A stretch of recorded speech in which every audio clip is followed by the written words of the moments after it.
Spider-Man makes his solo debut in the MCU this year with Spider-Man Homecoming, a movie which name has many meanings, one being the wall crawler's return to Marvel Studios and the inclusion in the ever-expanding Marvel Cinematic Universe. The other being the setting of the film, which finds a 15-year-old Peter Parker fresh off his participation in the Avengers battle in Berlin, returning to a more normal life in Queens, with Midtown High's homecoming dance just around the corner. Bored of being reduced to sitting around waiting for Tony or Happy to call him up for another Avengers mission, Peter catches a break when a group of thieves using very high-tech weaponry cause some destruction around the neighborhood. Disobeying both Happy and Tony's orders, Peter tracks the weapons back to their source, one Adrian Toomes, the Vulture, played by Michael Keaton, who, thanks to Tony Stark's damage control, is out of a job as a scrapper. Seeking revenge for him and his crew, Toomes finds a lucrative market in underground alien arms, and as his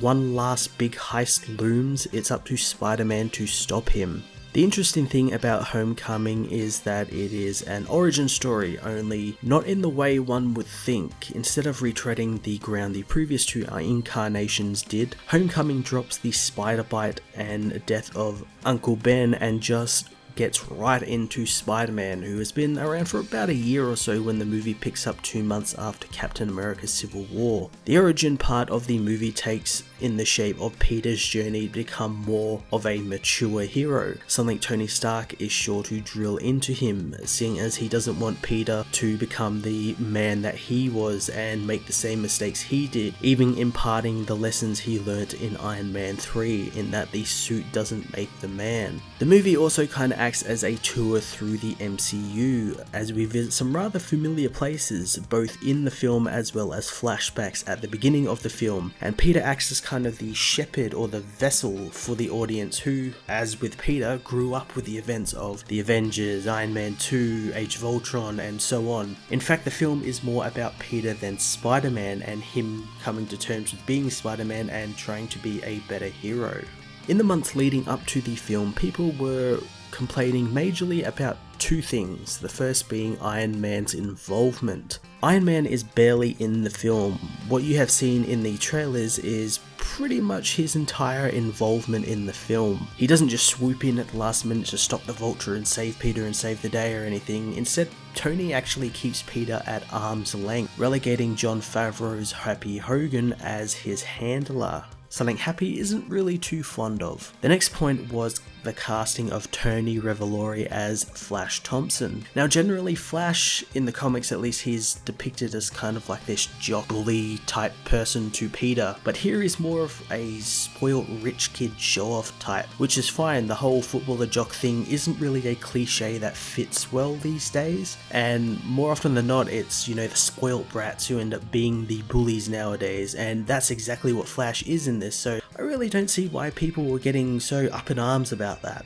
The performances of all the cast were great. I really liked Michael Keaton's Vulture, who, as it turns out, is the father of Laura Harrier's character Liz, the girl Peter likes at school. This is a twist that kind of comes late in the film, and I think if it was done by another film it probably wouldn't have had the same effect, since it's very well done in that it is done later in the film. If it was done earlier, there wouldn't be that thing where Peter and the Vulture have had, at this point in the film, a bunch of different meetings and everything, and they've sort of gotten to know each other a little bit, at least in the costume. So we get this really cool car scene where Michael Keaton kind of puts together that Peter is Spider-Man, and, you know, just from like the voice, like he's kind of thinking about it and everything. So, hey, your voice kind of sounds similar and everything. And it's done really well, and the car scene is probably one of my favorite scenes in the movie, and it's just two people talking. Marissa Tomei as a much younger Aunt May was really great as well, and played the part of a surrogate mother really well. She kind of is like that goofy aunt sort of thing, but she's kind of Peter's surrogate mother, and yeah, it kind of works. It just really works. Donald Glover also gets a rather funny moment as Aaron Davis, uncle of future Spider-Man Miles Morales. Miles actually also gets a small mention in that same scene as well, so he's out there somewhere. Bokeem Woodburn, Logan Marshall Green, Michael Chernus, and Michael Mando also get small roles as future Spider-Man villains the Shocker, the Tinkerer, and Scorpion respectively, with Michael Mando's character actually sticking around for an end credits scene that might tease maybe what's going to be happening in future films. The real standout, and this should come as no surprise, is Tom Holland's Peter Parker, who, much like his time in Civil War, brings a much needed youngness to a universe that is full of slightly older heroes. Holland plays Peter with a great childlike curiosity. He's always curious about what's going on and everything, and it's kind of fitting as well since he is still a kid, but he also isn't afraid to get serious, as seen in the scenes with Adrian near the end of the film, as well as some of the scenes he had with Tony in about the midpoint of the film. Also with Peter, Jacob Battalion's Ned Leeds also steals the show as Peter's best friend and the first person who learns of Peter's after-school activities and ends up becoming kind of like his oracle in a way, in that he helps Peter, he's the guy in the chair, you know, he helps Peter with the computers and everything, which I think is pretty cool. Spider-Man Homecoming was another great entry into the Marvel Studios' cinematic universe and marks the beginning of a new wave of heroes to take over from the old guard of Captain America and Iron Man post-Avengers 4. If Spider-Man's next installments can be as fun and exciting as this one, we are in for probably what is the best interpretation of Spider-Man on the silver screen. I'm going to give Spider-Man Homecoming a 9 out of 10.